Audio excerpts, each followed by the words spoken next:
Hello and welcome back to my channel. This is Andy in Singapore. For today's video, we are going to do a very quick review of the Seiko Arnie. Now this is a newer model of Seiko Arnie and the reference number for the watch is SNJ035P1. So this belongs to the second generation of the Arnie Reissue, and this particular piece is part of the Party Special Edition, and it features this special colorway as with all Party watches, as well as this dial here, which has this texturing. I reviewed the Solar 38 model sometime back as well, and it has the same colorway as well as this texturing on the dial, which reminds me of the Aquanaut. Right, they've got these lines, and I would say it looks really good. Upon close-up, you can see the nice texturing and lines, but if you look at the watch from afar, you will not really notice it. So the second generation of Seiko Arnies, they were released sometime in 2022, and this new model features an extra crown or pusher. Of course, the pushers have been reversed. The previous model, I think, had the crown here and two pushers on the left. In this case, we have three crowns and pushers on the right, and leaving one pusher at the 8 o'clock area. So what has changed or what has been improved in this version is that this one now includes a depth gauge as well as a dive computer. So this model line is officially known as a Seiko hybrid diver. So it tells time as well as some diving information via this LCD here, which has now been reversed as well, or rather it's been brought down to the 6 o'clock zone. The first generation of the Arnie reissues, they had the LCD display at the 12 o'clock zone. So I think this is a more familiar look for many watch fans out there.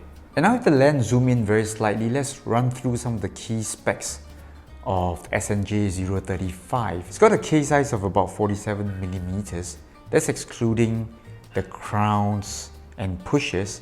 Total thickness here is about 14.2 millimeters, making this one a rather thick and chunky watch. Lug width here is a very familiar 22 millimeters Seiko diver size, so you can definitely switch out to your choice of rubber strap, although I think the stock strap here looks really good and it feels very good as well.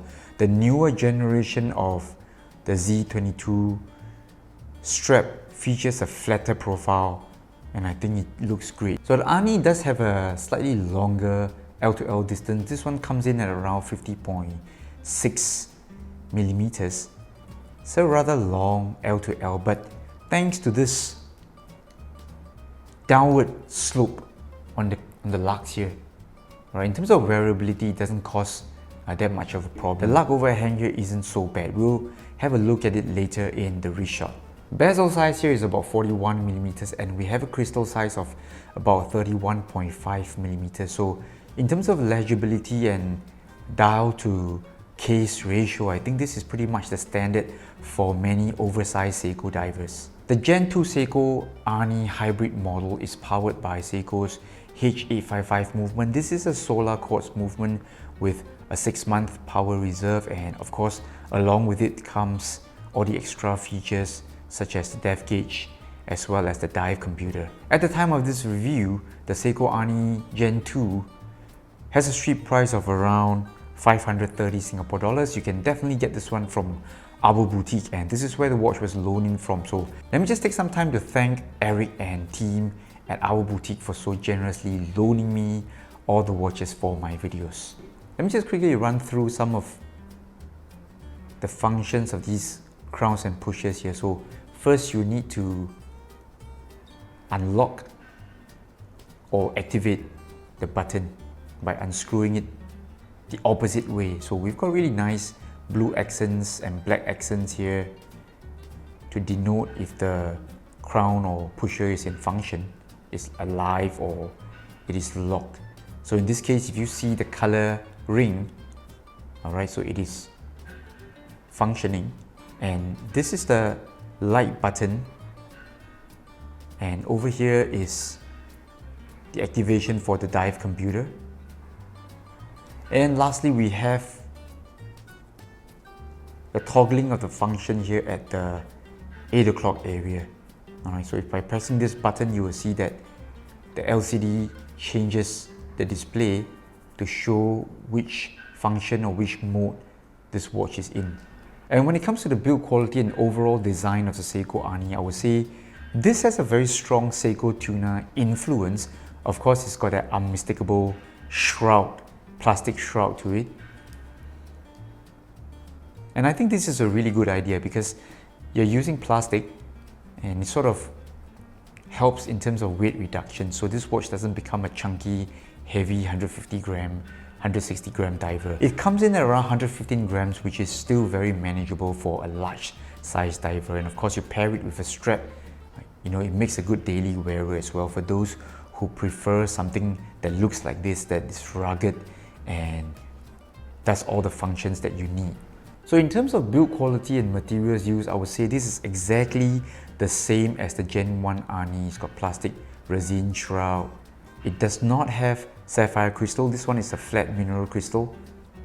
And for this price point, I don't think you can argue very much. In fact, I'll rate this watch in the same category as the more entry-level Pro Specs divers. So you're getting a very decently built diver, stainless steel case with a shroud here. Crowns and pushes, they work really well. We also have the very familiar soft Seiko clicking bezel here. In this case, it is done in a really nice two-tone.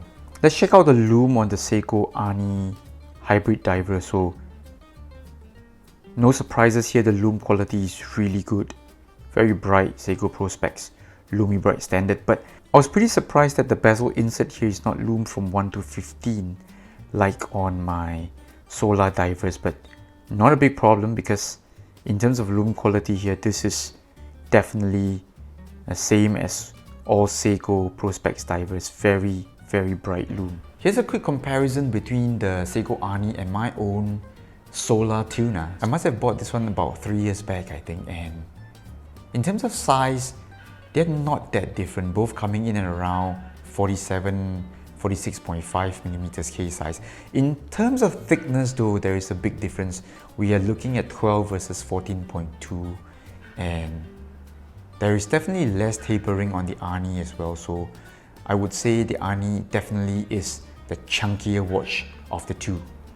A quick look at the wrist shot of the Arnie on my wrist. My wrist is 17 cm, and as mentioned earlier in this video, despite the slightly longer L to L measurement, it doesn't have a terrible lug overhang. That's because of how the lugs are angled this way. You can have a look at the lug, which is angled downwards.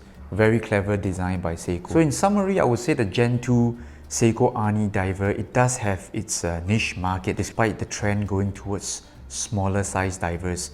There is still a group of collectors who prefer the chunkier look, the more toolish diver type of look, and I would say this one does its job very well, tells the time very well, very legible, and it's got a whole lot of functions going on as a legit Pro Specs kind of diver.